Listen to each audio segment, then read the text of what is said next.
Hey, Accelerated Science. I also wanted to talk to you guys about transition metal ionic bonding, okay? So transition metals, remember, are the ones on the periodic table that are here in the middle in the red. And remember when I told you when we were bonding with transition metals, I would always give you the charge. Sometimes I actually just tell you what the charge is. This is going to be a +3, but sometimes the clue is in the name, and the name has Roman numerals. So for example, I have iron here, Fe2, and I have nickel here, nickel 1. All right, so let's say we're going to bond Fe with oxygen. Okay, so we have iron 2 and oxygen. So we know that iron's charge is +2. And we know that because it says right there in the Roman numerals that it's 2. So now we need to find out what oxygen's charge is. So I'm going to look at my periodic table over here where oxygen is, and it's in that 1, 2, the second column.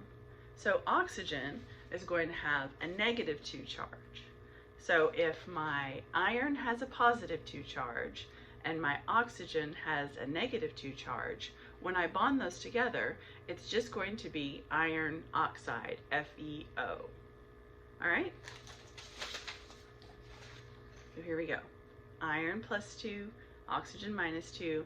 I put them together, it's FeO. Now I would call this iron 2 oxide. Now, let's look at the next one I have here, which is nickel 1 and sulfur.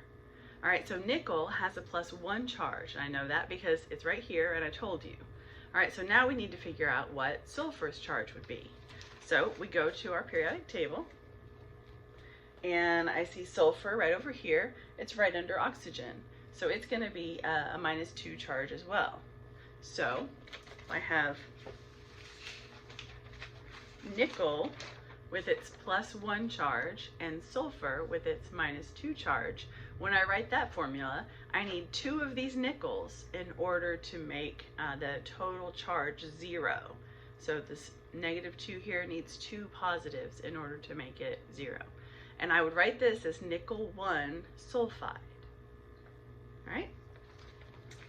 So the other part that I would like for you to do is not only be able to combine the atoms and tell me what the compounds are, but if I just give you a compound, I want you to be able to name it. All right, so let's work through this one. I have a zinc right here, and I have a nitrogen. All right, I have 3 zincs, and then I have 1 nitrogen. So I need to figure out what that ratio is in order to know what zinc I have.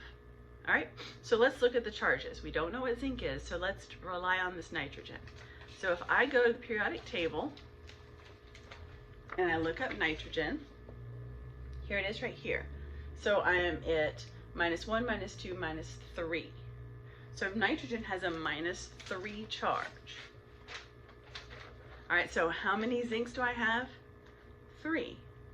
So my 3 zincs have neutralized the net charge of this 1 nitrogen. So that means that this zinc here has a +1 charge. Okay, so I have 3 of those +1 charges in order to make the net charge of this compound equal 0. So I would name this as zinc 1 nitride. All right, if you have any questions, please feel free to make comments or email me.